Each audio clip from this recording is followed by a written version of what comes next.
ગુજરાતમાં દારૂબંધીની વાતો ખાલી સરકારી ચોપડા સુધી જોવાય એવું લાગી રહ્યું છે, કેમ કે ગીર સોમનાથથી સામે આવેલા આ દ્રશ્યોમાં જે રીતે નશામાં ધૂત થઈને દારૂડિયાએ હંગામો કર્યો છે એ ખરેખર કાયદો અને વ્યવસ્થાની મજાક ઉડાવતો હોય એવું લાગી રહ્યું છે।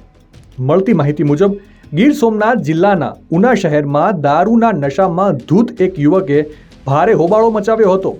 શહેરના ઓમકાર ચોક વિસ્તારમાં આનંદ જોશી નામનો આ શખ્સ પોતાની અલ્ટો કાર લઈને પહોંચ્યો હતો અને ત્યાં આવેલી દુકાનો તેમજ બ્યુટી પાર્લર પાસે ઊભેલા લોકોને બીભત્સ ગાળો આપવા લાગ્યો હતો।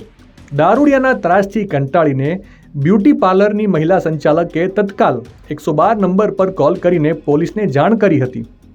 પોલીસ ઘટના સ્થળે પહોંચતા જ નશેબાજ આનંદે પોતાની કાર અંદરથી લોક કરી દીધી હતી।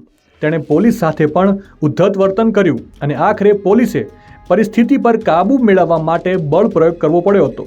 પોલીસે કારનો કાચ તોડીને આનંદ જોશીને બહાર ખેંચી કાઢ્યો અને તેની અટકાયત કરી પોલીસ સ્ટેશન ખસેડ્યો હતો। સવાલ બસ એ જ થાય છે કે દારૂબંધીના દાવાઓ વચ્ચે રસ્તા પર હંગામો કરતા આવા તત્વો અને દારૂ વેચનારાઓ પર પોલીસ વિભાગ ક્યારે કડક કાર્યવાહી કરશે? આ બાબતે તમારો શું અભિપ્રાય છે? કોમેન્ટ કરીને જરૂરથી જણાવજો।